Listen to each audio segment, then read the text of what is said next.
Everyone, welcome to Sarvapratham Pathshala. I hope you all are doing good. In this video, we will discuss the idioms and phrases starting from the letter T. तो अभी तक हमने alphabetical order wise idioms and phrases cover की हैं and S तक हमने cover कर लिया. तो आई होप आपने उनकी प्रैक्टिस कर ली होगी एंड उनको नोट डाउन कर लिया होगा. So let's start. First one is take cue from, which means to take a hint or follow someone's example. आता कहाँ से है ये इडियम? बेसिकली जब एक्टर्स होते हैं तो उनको क्या मिलता है, जब भी वो कोई एक्ट करना चालू करते हैं सीन को, तो उनको एक हिंट मिलता है. जैसे टेक करते हैं, टेक 1, टेक 2, टेक 3. तो वो जो टेक है या फिर कोई भी सिग्नल है कि अब स्टार्ट करना है, दैट इज अ क्यू. ठीक है, तो वहीं से टू टेक अ हिंट और follow someone's example. Okay, next is take for granted, means to assume something is certain और will always be there. Granted का मतलब है कि आपने उसको अर्न नहीं किया है, आपको ऐसा लगता है कि वो आपके पास है तो आप उसका एडवांटेज उठा सकते हैं और आप उसकी केयर नहीं करते हैं, आप उसको इंपॉर्टेंस नहीं देते हैं. ठीक है, to take for granted means किसी चीज को इंपॉर्टेंस ना देना, जो चीज आपको मिली हुई है उसकी डिसरिस्पेक्ट करना या फिर उसकी प्रॉपर केयर टेक ना करना.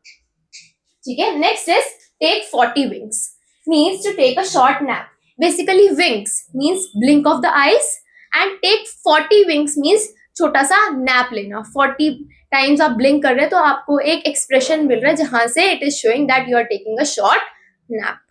Okay, next is take French leave, means to leave without permission और informing anyone. Basically European military से आता है जहां पे बहुत सारे फ्रेंच सोल्जर्स जो थे ना, उन्होंने लीव ले ली थी बिना बताए, बिना परमिशन लिए. ठीक है, और फिर एक दूसरे के ऊपर ब्लेम्स डालते थे. तो वहीं से एक इडियम बन गया कि कहीं से भी बिना परमिशन लिए या किसी को बिना इन्फॉर्म किए चले जाना, to take a leave from someone और समथिंग विदाउट टेलिंग देम और taking permission from them. Next is take into account, means to consider और थिंक केयरफुली अबाउट समथिंग. जो भी चीज आप कर रहे हैं उसके कॉन्सिक्वेंसेस, एडवांटेजेस, प्रोज, कॉन्स सब देख के किसी काम को करना. आता कहां से? अकाउंटिंग या बुक कीपिंग में कोई भी चीज आप करते हैं तो उसके जो ट्रांजैक्शन है, चाहे वो पैसा आया है चाहे वो गया है, वो आप उसको अच्छे से पूरा अकाउंट में नोट डाउन करते हैं ताकि आपके पास एक पूरी रिसिप्ट रहे. तो वहीं से ये आता है कि हर चीज को कंसिडर करना और कोई भी आगे चीज करने से पहले चीजों को कंसिडर करके सोचना. Okay, next is take it in one's stride, means to handle a difficult situation calmly. कहाँ से आता है? जैसे हॉर्स राइडिंग होती है तो अगर कोई भी हॉर्स बहुत स्मूथली भाग रहा होता है ना, तो उसको बोला जाता है that horse is on stride, मतलब he is running very smoothly without any difficulty, without facing any difficulty. तो वहीं से आता है कि किसी भी सिचुएशन को बहुत स्मूथली हैंडल कर लेना. केक वॉक भी पढ़ा था हमने इसके लिए एक इडियम. ठीक है, तो ऐसे बहुत सारे इडियम हैं जो आपस में सेम मीनिंग्स देते हैं. तो आपको ये ध्यान रखना है कि कौन से इडियम्स के मीनिंग सेम है और आप कहाँ पे एक इडियम की जगह दूसरे इडियम को यूज कर सकते हैं. Next is take it on the chin, means to face bad results bravely and patiently. Boxing से आता है, जब बॉक्सिंग में कोई भी आपकी चिन पे मार दे तो आपको बहुत ज्यादा क्या होगा? पेन होगा, आपके लिए आगे लड़ना बहुत मुश्किल हो जाएगा. लेकिन तब भी अगर आप कंटिन्यूअसली फाइट कर रहे हैं, means to handle situation very bravely even after being in hard times. Okay, next is take liberty with. Liberty means freedom. Okay, so to act freely without hesitation or without taking permissions or without having any restriction. तो आप कोई भी काम कर रहे हैं तो आपके माइंड में बहुत क्या है? फ्रीडम है कि आपको इसके लिए डाटा नहीं जाएगा, कोई रिस्ट्रिक्शन नहीं है, आपको जैसे काम करना है आप उस वे में फ्रीली कर सकते हैं. Okay, next is take someone for a ride, means to cheat और deceive someone. Okay, so meaning कैसे है ये इसका? Take someone for a ride ये कहाँ से आता है? यूरोपियन गैंगस्टर्स वगैरह की जो टीम है वहां से ये एक टर्म आती है, जहां पे क्या किया जाता था, जो भी विक्टिम होता था उसको बोला जाता था कि चलो हम आपको एक राइड पे लेके जाते हैं, एंड फिर उसको वहां पे क्या कर दिया जाता था? किल कर दिया जाता था ताकि किसी को भी उसके बारे में पता ना लगे. तो to lure someone into something, पहले अच्छा बता के उसको क्या करना? अपने साइड कर लेना एंड फिर उसके ऊपर चीट कर देना. ओके, टू चीट और deceive someone. Next is take someone to the task, means to scold और रेप्रीमेंड समवन। बेसिकली किसी को भी अपनी कोई मिस्टेक के लिए, किसी बैड हैबिट के लिए बार बार टोकते रहना, ठीक है, नैगिंग इन बिटवीन, ठीक है। तो किसी को भी अगर हम टोकते रहे, स्कोल्ड करते रहे चीजों के लिए, वहां पे हम क्या यूज कर सकते हैं, take someone to task. Next अगर हम देखें, take something with a pinch of salt, means to not completely believe something. Basically एक ऐसी सेइंग थी जहां पे बोला जाता था कि अगर आप मेडिसिन को सॉल्ट के साथ खाएं तो वो आपको खाने में मुश्किल नहीं होगी। तो अगर हम ये सोचे ही तो ये क्या लगता है कि बहुत फिक्शनल है, बहुत एग्जैजरेटेड है, ऐसा सच में नहीं होता होगा। तो वहीं से एक इडियम बना कि कोई ऐसी बात जिसको डाइजेस्ट करना मुश्किल है, ठीक है, जो कि बिलीव करना मुश्किल है, बहुत एग्जैजरेटेड फीलिंग दे रही है। Next is take stock of, means to carefully examine और एसेस अ सिचुएशन।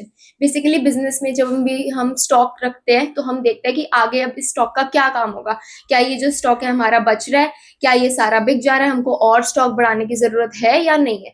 तो किसी भी सिचुएशन को अच्छे से एग्जामिन करना और फिर नेक्स्ट टाइम उसके लिए सही स्टेप लेना। Okay, next is take the bull by its horns, means to face a problem boldly. Basically horn fights जब होती है, बुल फाइट्स होती है, तो उनके हॉर्न्स जो है उनको पकड़ने के लिए स्पेशलाइज्ड एक्सपर्ट्स होते हैं जो कि बहुत बोल्ड होते हैं, जो कि डिफिकल्ट सिचुएशन को सामने लाने से अपने डरते नहीं है। तो ऐसी चीज जो कि बहुत डिफिकल्ट हो लेकिन फिर भी आप उसका अच्छे से बैलेंस बना के उसको सॉल्व कर रहे हैं boldly.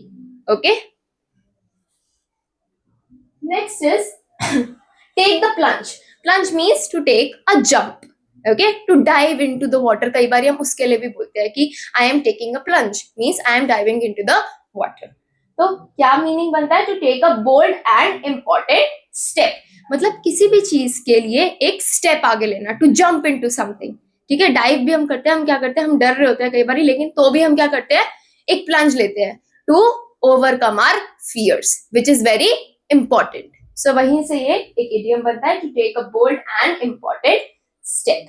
Next is take thee at thy word. Shakespeare की पोएम से या फिर उनकी वोकैबुलरी से आता है, means to believe someone's words literally. जैसा सामने वाला बोल रहा है वैसे ही उसको एक्सेप्ट कर लेना, उस पर कोई भी ब्लेम नहीं डालना या किसी भी तरह का शक नहीं करना।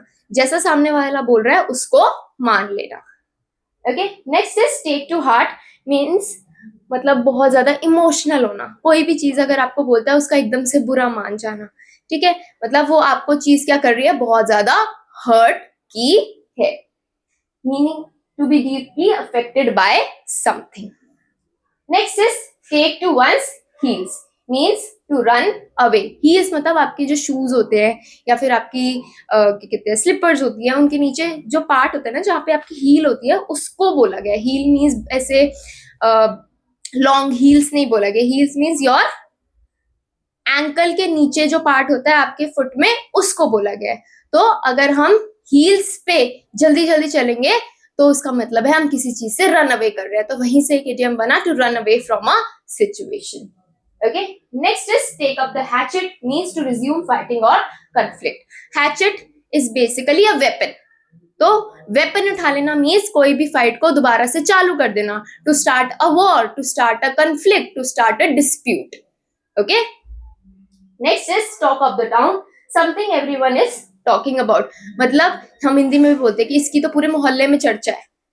मीनिंग क्या है, कोई ऐसी बात जिसके बारे में सब बात कर रहे हो, something very controversial. Okay, next is talk shop. Shop मतलब क्या होता है, shop is a working place जहाँ पे आप काम करते हैं, जहाँ से आप पैसा कमाते हैं। तो मतलब हमेशा काम के बारे में बात करते रहना। टॉक शॉप मीन्स हमेशा अपने काम के बारे में बात करते रहना, उससे बाहर नहीं आना, एंजॉय नहीं करना, कामली अपनी लाइफ को नहीं जीना, बस स्ट्रेस में अपने काम के बारे में बात करते रहना। टू टॉक अबाउट वर्क और बिजनेस। टॉक ट्रू और out of your head means to talk nonsense, मतलब कोई भी बात करना जिसका कोई मीनिंग भी नहीं है। Next is tall order, means a very difficult task. Toll means big, order means कोई कमांड दे रहा है, कोई आपको ऑर्डर दे रहा है, मतलब कोई बहुत ज्यादा डिफिकल्ट टास्क है, बिग टास्क है जो कि कंप्लीट करना थोड़ा सा मुश्किल है।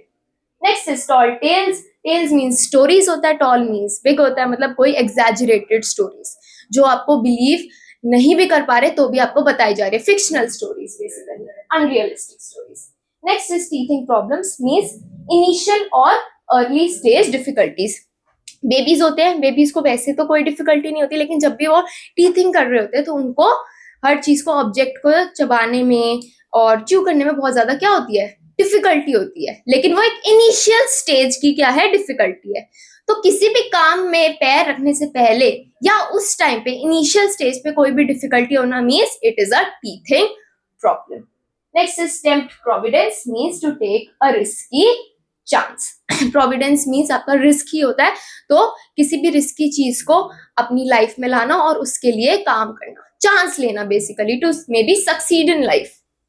Okay, next is the balloon goes up. Military term से आता है कि जैसे बलून ऊपर जाता है तो the soldiers have to attack या फिर they have to use their guns. A serious or critical situation develops and you have to act at that time.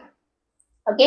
Next is to be all and end all means the ultimate thing, the most important thing कि ये तो करनी ही करनी है, अपना सारा effort इसके अंदर डाल देना है.